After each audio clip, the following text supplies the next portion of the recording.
এই সিজনের আর এই সপ্তাহের মেয়ের এটা লাস্ট স্কুল, তাই চ্যাংদোলা করে তুলছি। এক সপ্তাহ ধরে 9:30টায় ও স্কুলে যাচ্ছে, তারপরে ওদের ছুটি পড়ে যাবে।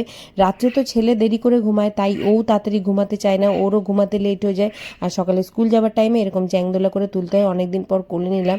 এখনও তো আমার ভারী জিনিস তোলা বারণ, তাও মাঝে মধ্যে ওকে কোলে নিই। তাড়াতাড়ি করে ওকে ব্রাশ করিয়ে মাথায় তেল লাগিয়ে ড্রেস পরিয়ে দিয়েছি।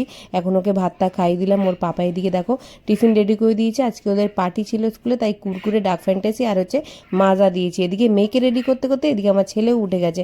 দেখো সোনাকে ওর পাপা লাস্টে সক্স আর জুতোটা পরিয়ে দিয়েছে। তারপর কি ডেলি সবসময় আমাকেই বাইরে অবধি ছাড়তে হয় হাম্পা দিয়ে, তারপর ওকে টাটা বলে ফ্লাইং কিস করে তারপরে হ্যান্ডশেক করে কত কি করতে হয় হাইফাই করে তারপর ওকে স্কুলে পাঠালাম। তারপরে আবার চলে আসলাম ঘরে। এখন দেখো ছেলে দেখলাম উঠে গেছে, এসে কোড়ামুড়ি দিচ্ছে।